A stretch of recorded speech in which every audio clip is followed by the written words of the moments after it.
Arsenal tumepoteza finali ya Carabao na najua saa hii watu wamefurahia sana. Let me say congratulations to Manchester City, manake walipiga kazi safi sana. Yaani jana Arsenal haikuwa ile Arsenal ambayo mimi naijua. Tulicheza vibaya. Mimi sikufurahia jinsi ambavyo Arsenal ilicheza, na maybe niseme game plan ya Mikel Arteta. Arsenal ni timu ambayo imekomaa, ni timu nzuri, the best team in the world, the best team in Europe, timu ambayo iko na uwezo kwenda face to face, yani on tour na Manchester City.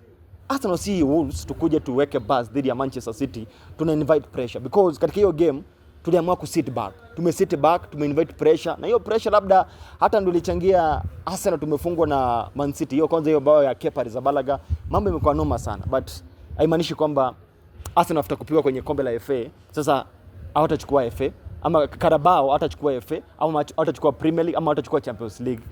Haimaanishi hivyo. Maana sasa hao vijana kuna kitu wamelana. Arteta amejifunza kwa mwalimu wake Pep jinsi ambavyo anafaa kushinda vikombe. Na mimi nafurahia sana. Mimi shabiki wa timu ya Arsenal, nafurahia manake tumepigwa kwenye finali ya Carabao.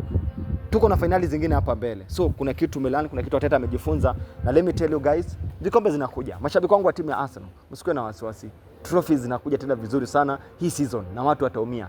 Na nataka kuambia mashabiki wa timu zingine walikuwa na kazi ya Arsenal. Let me tell you guys. Unajua sasa hivi ninazungumza hivi, sasa nyinyi furahi kabisa, enjoy to the fullest, but come May, if mko nayo Arsenal tutakuwa nayo.